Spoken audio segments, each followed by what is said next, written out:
So the situation that is happening right now at Jantar Mantar is very disheartening.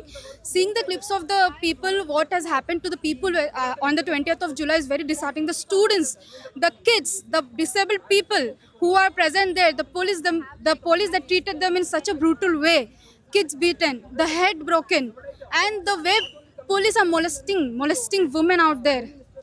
They are groping women out there. They are not even caring that we are the citizens of India. It is our right to ask questions to the government if something goes wrong. Why we just feel so helpless. We are asking here to just answer us, to acknowledge the issue that is happening right now in the country, and government is not even looking at us. They are not even concerned the thing that is happening right now in Delhi.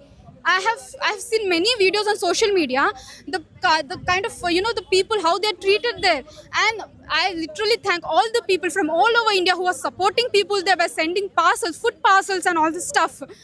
It feels so bad, it feels so helpless. Right now I'm here because I want to support this protest, and this protest is about education, okay, education system. It's not about any other party, it's not about any political party, it's about education system of India. And we as a youngsters should stand here because we want our future generation to get best education. I'm standing right here speaking in front of the camera in this FEN conference because I have received the education. And if you government is not taking the responsibility to educate the youth of India, what do you expect will happen to the future of India? Don't you want us to to reach, like, to fulfill our dreams, to make our India proud all over the world? There are many Indian students who just go abroad to study. Why do you think that is happening? Why can't we have that kind of education in our own country? Why is minister not answering all these questions? Why are they not acknowledging is the issue here? Initially we started the protest, like, with a book and a rose in our hand. We are not even violent. Why was there a need for us to come on the road and protest for the situation, right? Can't they just acknowledge the situation? No, we were just the kids. I saw kids, they were handing up, they were having a book and a rose, like rose and all. They're just walking, they're marching from Jantar Mantar to a parliament. That simple march has turned into a violence. That's so heartbreaking. And today also there are many people who have joined yesterday and today as well, and the same situation is happening. This is really very concerning, and I hope the Gen Zs, they are doing a really great job. And there is a difference between the people, there is difference between the clips that has been shown on the social media and the television. There is a massive difference. They are trying to divert the topic. This topic is about education system, not about any political party, not about any other propaganda. It's only about education system. So I want the Gen Zs to come all together and protest, and this is our right to protest. This is a democratic country. We are here as a citizen of India. We have all the rights to question. People who are supporting from all over the India, to the people who are at Jantar Mantar, who are sending parcels of food and safety, and doctors and advocates from all over the India who are there, who are sending online numbers and stuff, who are helping people there. I really appreciate those people, and I hope you keep doing this thing, and I hope you really help people there. I just hope we get our answers. I hope we get acknowledged, and I hope we get the reform of the education system.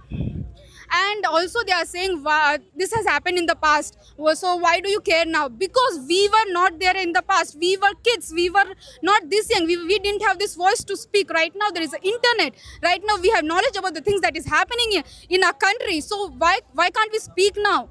That time the government was different. Right now we have elected you, we have voted you. Why? So that you can change those things, so that you can change the things that we have faced in the past. And if we don't speak right now, if we don't speak today, what do you think will happen? The same thing will happen in the future. And who do you think will who do you think the generation will blame? Obviously the previous generation. Why didn't you bring the change? Why can't you bring the change? So I feel this is the right thing that we're doing. We need to change this so that the future generation do not question us. And also I feel in the future we will be having our own families, our own kids. Do you want your own kids to go through the stuff that kids today are going? Suicides, the mental pressure that they're facing because of the re-NEET and NEET examinations. Do you think that your kids should go through that thing? I also feel very bad that educated people are also not supporting this protest. They're like, it's not my concern, like it's not happening into my family, why should I? Or they're like, I have my own work, I have my workload. Agreed, you have your day, you have your work, you need to attend jobs and stuff. Yes, but as a citizen of India, don't you think it's your responsibility, thoda sa bhi, at least raise a voice, not going to protest? Nahi. Online also there are many many mediums through which you can raise your voice. You can post on social media. You can actually tell about this situation to your neighbors. You can speak about the situation to your family who are not able to, receive the information that is happening right now in the Delhi and stuff. And not only Delhi, there are other protests which are happening all over the India. But that is also not been that those protests also are not been acknowledged. What all this is happening is very disheartening, and I, as a citizen of India, I feel helpless because we are the people who are trusting our government, right? We are the people who want our government to take a responsibility, and they are not even acknowledging it. That's the kind of helplessness we feel. So I hope this situation gets solved, and what our demands we're asking gets fulfilled.